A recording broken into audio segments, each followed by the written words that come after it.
Hay un deporte que es muy conocido a nivel mundial y se practica siempre, es la carrera de postas. La carrera de postas o carrera de relevos, esto se conoce como testimonio. Bien, si algunos han pasado en el colegio o han visto las Olimpiadas, saben de lo que estoy hablando. La carrera de postas necesita y es un trabajo en equipo. Hay de 4 por 400, eso significa que hay 4 participantes y corren a lo largo de 100 metros cada uno y llegan a la meta después de concluir los 400 metros. El objetivo de esta carrera es que cada participante debe transportar 100 metros sin hacer caer el testimonio y pasarlo al siguiente participante. Y el otro lo toma y así lleva al segundo, al tercero. El objetivo es llegar a la meta, llegar primero con el testimonio, sin hacerlo caer al suelo. En el momento que esto cae al piso, ese equipo queda descalificado. La carrera de postas es un trabajo en equipo. El evangelio es una carrera. Cada uno de nosotros hemos emprendido la carrera del evangelio. Nuestra misión es ir y predicar el evangelio. Predicar en nuestra familia, predicar en la generación de nuestros hijos. Pasar esta palabra que hemos recibido y que ha sido arraigado en nuestro corazón con fe y con certeza a la siguiente generación, para que ellos puedan servir al Señor a través de lo que han visto y oído de nosotros, y esta generación servirle al Señor en otro nivel de gloria, y esto poderlo pasar a la otra generación, así para que cada uno de nosotros y nuestros hogares que hemos aprendido a hacer un altar familiar y hemos comprendido que sembrando fe en otra generación es un trabajo en equipo, podamos llegar a la meta del premio del supremo llamamiento de Dios, que es la vida eterna. Amén. Un día tocará la trompeta y será el final de la carrera del creyente. Y aquellos que han muerto en Cristo resucitarán primero, y aquella generación que todavía vive y tiene el testimonio de Cristo en la mano, entonces aquellos también serán arrebatados. Esta ilustración nos sirve para poder entrar y aprender algo más de una familia que en Hebreos capítulo 11 encontramos los héroes de la fe, pero no encontramos a esta familia escritos ahí. Los vamos a encontrar a esta familia en el libro de los Hechos. Quiero invitarte a que tú abras tu Biblia en Segunda de Timoteo capítulo 1.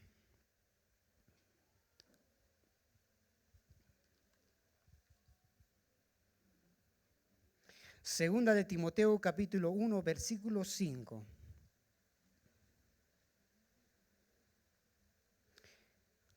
Bien, ya lo tienen ahí en la pantalla. Me olvidé controlar las Biblias. ¿Cuántos han traído sus Biblias? Pueden levantar sus espadas, la espada del Espíritu. Amén, qué lindo. Creo que ya no vamos a utilizar las pantallas. Segunda Timoteo capítulo 1 versículo 5, la palabra dice: trayendo a la memoria la fe no fingida que hay en ti, la cual habitó primero en tu abuela Loida, en tu madre Eunice, y estoy seguro que en ti también. ¿De quién estamos hablando? Estamos hablando de Timoteo. Timoteo parece una palabra como una epístola más. El hijo de alguien, un muchacho, y tal vez no conocer su trasfondo no nos lleva a comprender la importancia de hacer altar familiar. Pero voy a dar algunas reseñas históricas y voy a entrar en tema. La palabra de Dios reconoce a Eunice y a Loida y a Timoteo. Primero dice Loida. Loida fue una mujer judía que fue educada en los rudimentos de lo que es el judaísmo. Ella había abrazado el judaísmo por herencia, por sangre, y había participado en toda la situación de lo que es el judaísmo. Pero no solamente lo había visto, sino que lo había arraigado en su corazón. Tan fuerte que cuando se casó, tuvo una hija que se llama Eunice. Eunice creció desde pequeña. Aquello que había recibido Loida en su corazón, también lo había enseñado a Eunice desde pequeña. Quizás Eunice quería jugar con cosas que son de niña, pero también a la vez aprendía lo que es la palabra de Dios, la ley. En el crecimiento de su vida, Eunice también comienza a servir en la iglesia local a Dios. Aquel ejemplo que había visto, no solamente de palabra, sino de acción, de testimonio vivo de su madre Loida, Eunice también lo había recibido y lo estaba practicando en la iglesia local en ese momento. Creció y se casó con un hombre griego. La palabra no especifica su nombre, pero él era griego. Se casaron y tuvieron un hijo llamado Timoteo. Timoteo tenía doble nacionalidad, griego y judío. A medida que iba creciendo, este muchacho tenía una confusión. ¿Por qué? Porque como griego, como todo papá, cuando tiene un hijo, dice, yo quiero que sea varón. ¿Para qué? Para jugar fútbol, para enseñarle a reparar. Y se hacen ilusiones cuando son papás, ¿no? Y la mamá, yo quisiera que sea mujercita para que me acompañe, y tienen ese anhelo. Les había nacido un hijo varón, Timoteo, pero había una disputa de religión en casa. Por un lado, toda la cultura griega y por el otro lado, el judaísmo. Y a medida que iba creciendo Timoteo, cada uno de los papás empezaba a enseñar a Timoteo aquello que creían y estaba sembrado en su corazón. A medida que Timoteo iba creciendo, él iba entendiendo que las cosas del reino eran más superior a las cosas que aprendía de su padre. La palabra no menciona mucho de su padre, pero sí habla de la fe de Loida y Eunice. Por lo que da a entender que Timoteo abrazó el evangelio de Jesucristo que le habían enseñado su abuela y su madre. Timoteo, ahora ya joven, que ya había definido su rumbo en su vida cristiana, trabajando en la iglesia local, se encuentra con Pablo en su primera visita en la iglesia en Listra. Aquella vez donde el apóstol Pablo fue recibido con piedras y que se levantó de los muertos y fue y entró otra vez a Jerusalén y ahí predicó. Fue su primer encuentro de Timoteo, lo verificamos en el libro de los Hechos, que se menciona 6 veces a Timoteo. En su segunda visita, pasado varios años, aproximadamente 7 años, Timoteo había madurado más en la fe. Había entendido que tenía un llamado en su corazón. Claro que esto era avivado por su abuela y su madre. En la segunda visita del apóstol Pablo, dice que los creyentes de la iglesia, los obispos, ya establecidos en la iglesia local, dice que sugirieron al apóstol Pablo poder llevar a Timoteo a sus viajes, que era un instrumento útil para el evangelio. Y lo tomó el apóstol Pablo, porque vio en él la fe de su abuela Loida, vio en él la fe de su madre Eunice y que también ahora estaba en él. Quizás altar familiar te suena a algo que hoy lo practican, pero esto ya se practicaba desde aquellas épocas, con un propósito, con una finalidad. Timoteo partió de aquel lugar con el apóstol Pablo. ¿Te imaginas tú a la abuela y a la mamá y tal vez al papá por ahí viendo de lejos partir a su hijo a esos viajes misioneros que no vas en vuelo y vuelves mañana temprano? Esos viajes duraban años. Pablo había vuelto después de 7 años a visitar la iglesia y se encontró con Timoteo por segunda vez. Era una despedida de repente de no volver a ver a su hijo, pero teniendo la satisfacción de que le había dado un legado que no se podía borrar, Un legado que no podía ser robado. Un legado que no podía ser cortado. Hay una diferencia entre legado y herencia. La herencia se da a los hijos. Puedes escribir tu testamento y puedes dar tu herencia a. Pero legado es en. El legado se deja dentro de uno, como los principios y valores que nosotros inculcamos a nuestros hijos, costumbres en casa. Loida y Eunice habían dejado un legado en el corazón de Timoteo, lo que le serviría en el resto de su vida. Bueno, pues partieron en aquel momento, fueron ambos juntos, Pablo. Lo acompañó y fue más que un amigo, más que un hermano en Cristo. Si le dijo a Timoteo, ve y predícales, pero si él no era casado. Y vemos a Timoteo llevando la palabra de Dios, aquí el encargo a la iglesia de Éfeso. ¿Y te imaginas a Timoteo abriendo lo que Pablo había encargado y predicando a la iglesia diciendo: maridos, amad a vuestras mujeres, así como Cristo amó a la iglesia y se entregó a sí mismo por ella, muriendo y sacrificándose hasta la muerte, y no cualquier muerte, sino la muerte de cruz?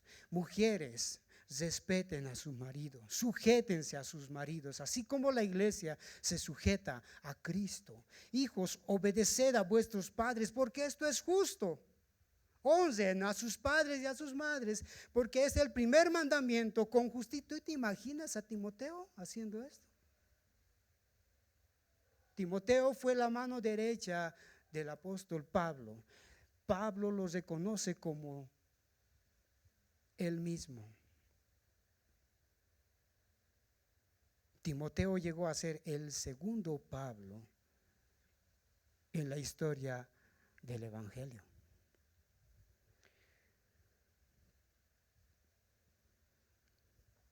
Esa fe ferviente no nació en la iglesia. Esa obediencia no fue instruido en la congregación. Todo esto fue instruido en casa, en un altar familiar. Cuando Loida y Eunice se sentaban con él, lo instruían en la palabra y le daban el evangelio. De lo que habían recibido, eso daban. Me conmueve una parte de la carta de 2 Timoteo, y quiero que tú también lo puedas leer. 2 Timoteo capítulo 1, el versículo 3, versículos antes, dice: doy gracias a Dios, al cual sirvo desde mis mayores, con limpia conciencia, de que sin cesar me acuerdo de ti en mis oraciones noche y día.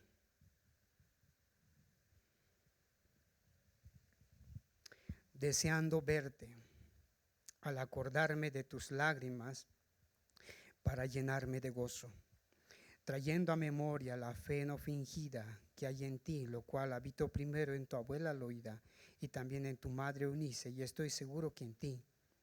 Por lo cual te aconsejo que avives el fuego del don que está en ti, por la imposición de manos, porque no nos ha dado Dios un espíritu de cobardía, sino de poder, de amor y de dominio propio.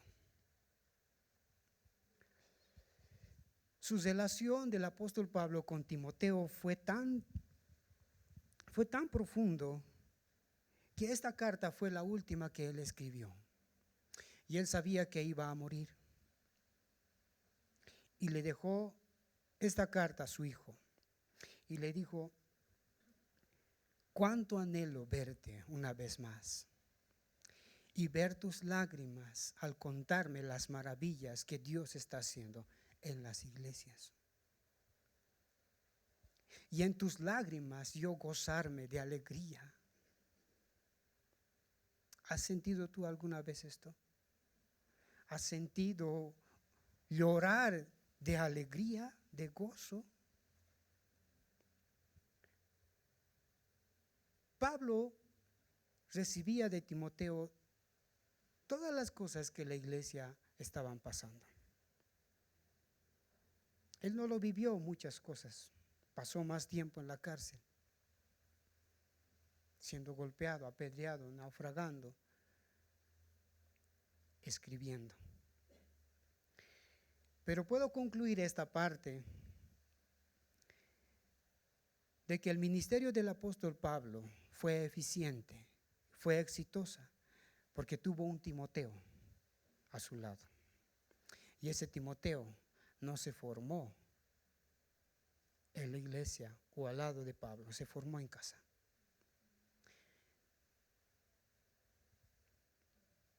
Sembrando la fe en la siguiente generación es el tema. Una generación de fe no se construye.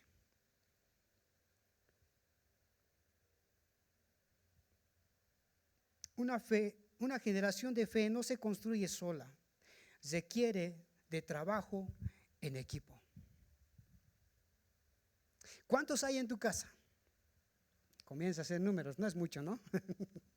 Algunos tienen un Timoteo, otros tienen 2 Timoteos, otros tienen 3, otros tienen 5. ¿Dónde están tus Timoteos?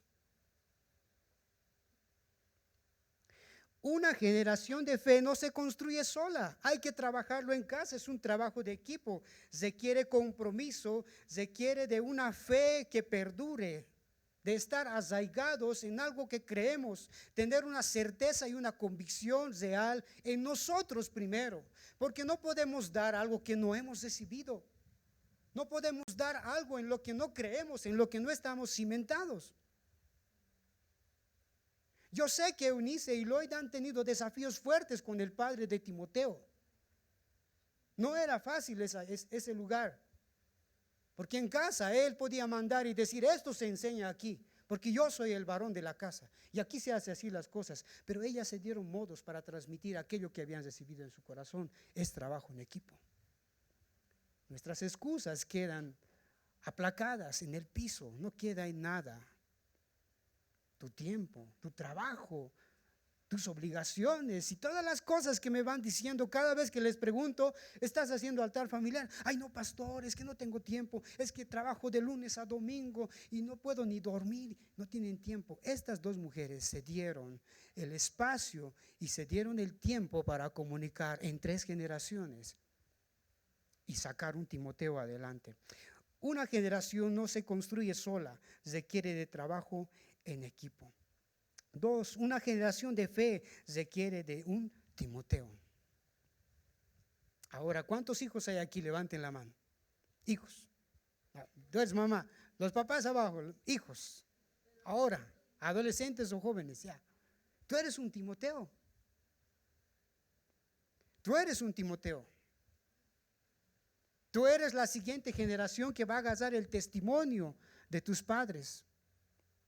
Cuando tus papás te dicen, estudia la palabra, cree en la palabra, escudriña la palabra, lo que tú tienes que hacer es como Timoteo, obedecer. Obedecer. Porque si tú no aprendes la obediencia en casa, cuando estés en el evangelio o cuando abraces un ministerio, te va a ser difícil obedecer a Dios.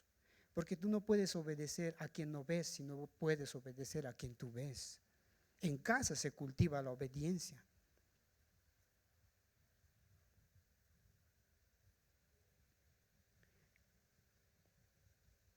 Para que una fe pase de una generación a otra generación se necesita de un Timoteo que sea obediente, humilde, osado y valiente, que ocupe su tiempo en la palabra de Dios, que no se avergüence del evangelio, porque el evangelio, ¿qué es?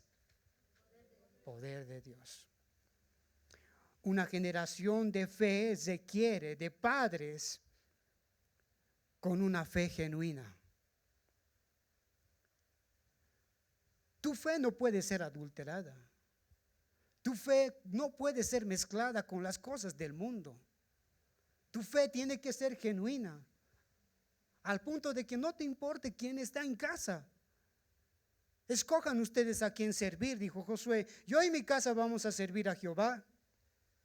Jesús dijo, escojan a quién voy a obedecer, a los hombres o a Dios. Entonces se requiere de los padres que puedan tener una fe genuina, una fe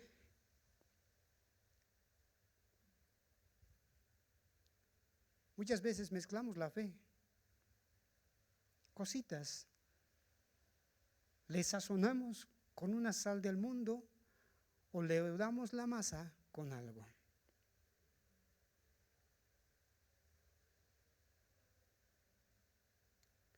Si tú trazas una línea recta en un punto, pero lo desvías por poco, poquitito nada más. Al comienzo no parece nada, pero cuando ya pasa el tiempo, se va haciendo más largo. La fe de los padres debe ser genuina. La fe de los padres debe aferrarse a Dios antes que al mundo. ¿Qué es lo que están escuchando tus hijos cuando tienes problemas económicos? ¿Estás llamando al banco? ¿Estás llamando a tus hermanos, a tus parientes, a tu padrino, a tu madrina para que te presten plata? ¿Qué es lo que tus hijos están escuchando cuando las finanzas te apretan? ¿Dónde estás corriendo? Esa es una fe genuina. No es una fe ciega, es una fe genuina, una fe que no es adulterada. Cuando cae la enfermedad en la familia del creyente, ¿dónde estás yendo? ¿En qué estás creyendo? ¿Qué es lo primero que sale de tu corazón? Esa es una fe genuina. Una generación de fe también requiere de padres que construyan un testimonio vivo. Porque nuestros hijos sí aprenden de lo que les enseñamos, de la palabra, pero más aprenden de nuestros actos, de nuestro testimonio, de nuestro diario vivir, de nuestro comportamiento, de nuestras palabras, de nuestros actos, de nuestros hábitos. Amén. ¿Por qué estoy viendo caras largas? Porque este es el evangelio, son buenas nuevas. ¿O has estado fallando en varios de estos aspectos de repente? Hoy tenemos que corregirlos. Una generación de fe también requiere de padres que construyan e instruyan a sus hijos a tiempo y fuera de tiempo. En el libro de Deuteronomios capítulo 6 dice la palabra de Dios: y estas palabras que yo te mando hoy estarán sobre tu corazón, y las repetirás a tus hijos, y hablarás de ellas estando en tu casa, andando por el camino, al acostarte y cuando te levantes, y las atarás como una señal en tu mano, y estarán como frontales entre tus ojos, y las escribirás en los postes de tu casa y en las puertas.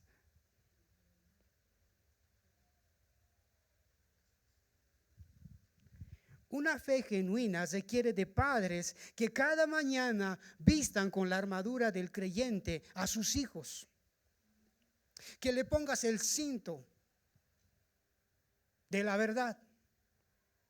Que vistas a tus hijos con la coraza de justicia. Que vistas a tus hijos y le pongas el calzado del evangelio. Amén.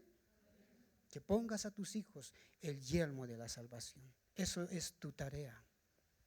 Es nuestra tarea.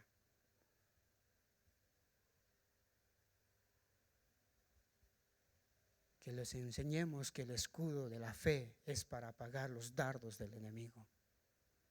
Y que la palabra es la espada. Una generación de fe entonces requiere de padres, de hijos, pero sobre todo de una fe genuina. Quiero terminar el mensaje con algo práctico. Yo sé que te he dado de repente muchas cosas para que vayas pensando, tal vez información de historia y también palabra, pero quiero llevar esto a la práctica. Y quiero llevar a la reflexión a los papás y también a los hijos. Tú sabes que a Jesús le seguían multitudes. Una de ellas eran 5,000. ¿Sí? ¿Se acuerdan de esa historia? Le seguían 5,000 personas, solo contando varones. Después de que Jesús había enseñado,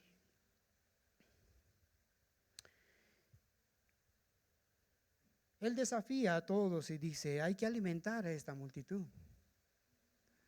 Pero Señor, mis 200 pesos no alcanza. El pan ha subido, está 7 por 5. Ni teniendo todo el dinero vamos a alcanzar a comprar más de 5,000 panes. ¿Quiénes decían eso? Sus discípulos. Ahí estaba Pedro, ahí estaba.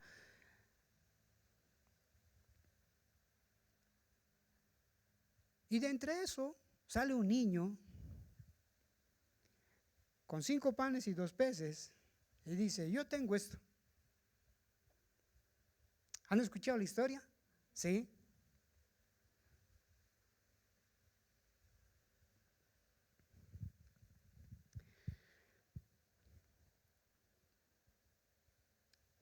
Y Jesús tomó los 5 panes, los 2 peces, dio gracias a Dios, alimentó a más de 5,000, sobró más de 12 cestas y fue evidente el poder de Dios. Amén. Pero ¿qué hay detrás de todo esto? ¿Qué tiene que ver eso con una generación de fe? ¿Qué tiene que ver con el tema del día de hoy? Quiero decirte, primero, que este alimento de este niño, 5 panes y 2 peces, para un niño es demasiado. ¿Quién preparó ese alimento? ¿Quién le mandó a ese niño? Ese niño no se mandó solo a escuchar las enseñanzas del maestro. Hubo alguien en casa. Hubo alguien en casa, una mamá. De seguro que es una mamá. Una mamá luchona. Esa mamá le dijo a su hijo, quiero ir a ver al maestro, quiero escuchar sus mensajes. Y esa mamá le dio su alimento para que pueda estar en el día. De repente era larga caminata de ida y vuelta, pero le alistó su comida, su lunch, su vianda. Y no le dejó salir a casa sin nada, así vacío. Y le dio a su hijo su alimento. Y este muchacho llegó allá. Y cuando Jesús quiso hacer un milagro, él preguntó, ¿qué tenemos? ¿Qué hay? Y este niño dio lo que tenía, lo que su madre le había dado.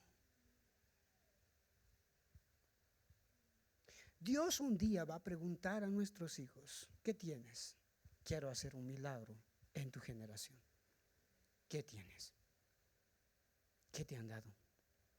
Ponte de pie. ¿Qué te han dejado tus padres? Dios va a visitar a la generación de nuestros hijos y es nuestra tarea, nuestra obligación de nosotros como padres, sembrar en ellos aquello que un día cuando Él pregunte y diga, ¿qué tienes? Quiero hacer un milagro en tu generación. Entonces nuestros hijos sacan y digan, esto tengo.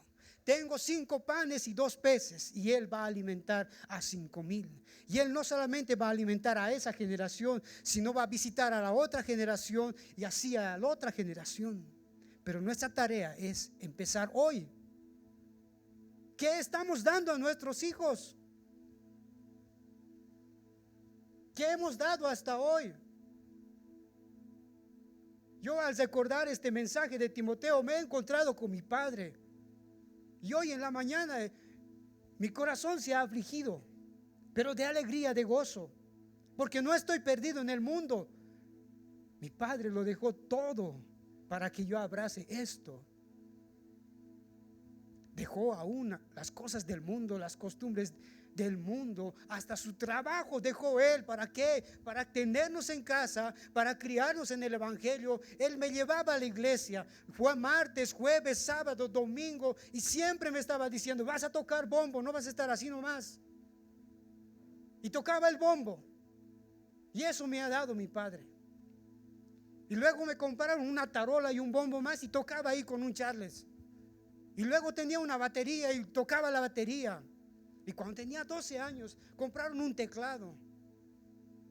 El mejor teclado, su mayor esfuerzo él hizo.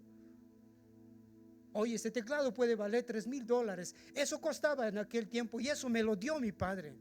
Era un teclado que todos querían, pero él hizo un esfuerzo grande para darme algo y decirme: hijo, cuando toques en la iglesia, eso es lo mejor para tu Dios.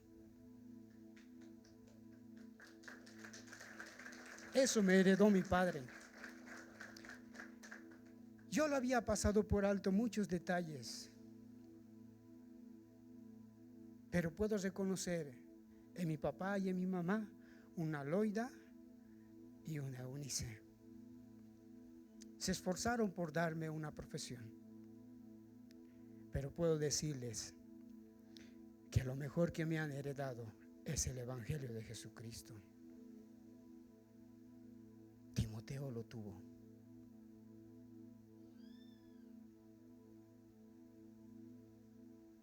¿Hay alguien en tu casa? ¿Hay un niño en tu casa? ¿No tienes? Búscate un Timoteo. ¿Qué estás haciendo? Es un trabajo en equipo, la carrera del Evangelio. Es un testimonio que tenemos que pasar de generación en generación. Y esto no te lo voy a demandar yo de tu mano, va a ser Dios.